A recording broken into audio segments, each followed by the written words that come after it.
Déjà, la première question qu'on doit se poser, c'est est-ce que ce qu'ils sont en train de faire, c'est une chose à première vue qui est bonne ou mauvaise? Est-ce que ça part d'une bonne intention ou d'une mauvaise intention? Est-ce que c'est une forme de respect ou pas du Coran? La réponse est claire, celui qui embrasse le Coran, c'est un signe d'amour, de respect, de sacralité du Coran. Bon, la question que vous posez, c'est mais pourquoi le prophète ne l'a pas fait? Pourquoi les compagnons ne l'ont pas fait? Bon, déjà, on ne sait pas tout ce qu'ils ont fait, premièrement. Deuxièmement, on pourrait dire, est-ce qu'ils l'ont interdit?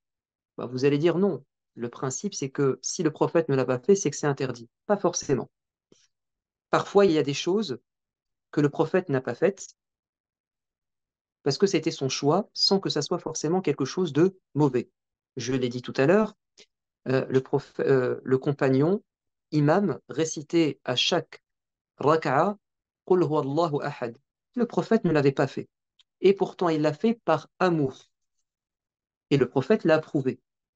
Le compagnon qui a guéri le chef malade non musulman en lisant la Fatiha, c'est pas le prophète qui lui a enseigné et qui lui a dit de le faire. Il l'a fait, le prophète a approuvé. Donc, ce n'est pas parce que ça n'a pas été fait que c'est interdit. Si ça a été clairement interdit, il n'y a pas matière à discuter.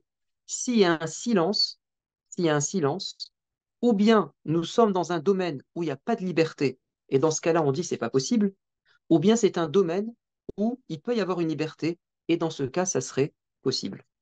Je pense que là, précisément, c'est un domaine où il y a une marge de liberté.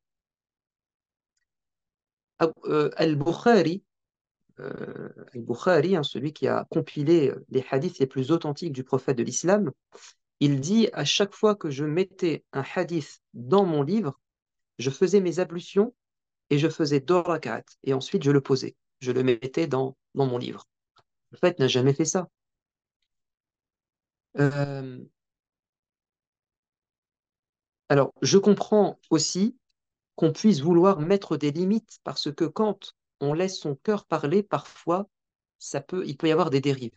Comme par exemple ceux qui suspendent un Coran dans leur voiture. Le fait d'avoir un cadre avec des versets du Coran par décoration, c'est pas un problème.